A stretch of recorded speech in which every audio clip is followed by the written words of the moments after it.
శ్రీకాకుళం జిల్లా టెక్కలిలో ఎన్టీఆర్ భరోసా పెన్షన్స్ పంపిణీ కార్యక్రమాన్ని ఏపీ వ్యవసాయ శాఖ మంత్రి అచ్చెన్నాయుడు ప్రారంభించారు.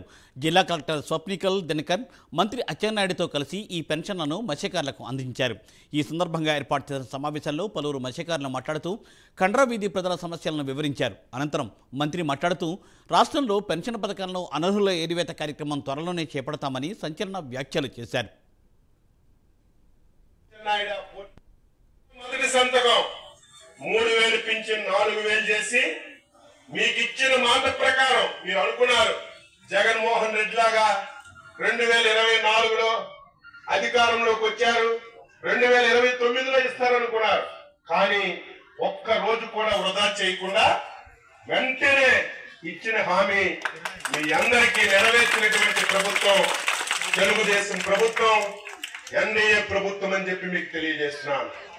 ఈ రోజు రెండవది, మనందరం ఆందోళన చెందాం. ల్యాండ్ యాక్ట్ ఆ చట్టం తీసుకొచ్చారు. ఆ చట్టం అమలు చేస్తే మన జీవితాలన్నీ సర్వనాశనం. మన భూములు మన దగ్గర ఉండవు, మన పాస్ పుస్తకాలు మన దగ్గర ఉండవు. మన భూములు మన పాస్ పుస్తకాలు ప్రభుత్వం దగ్గర పెట్టుకుంటారట, మనకు జిరాక్సులు ఇస్తారట. ఆ చట్టం ఎంత దారుణమైన చట్టం అంటే రైతులు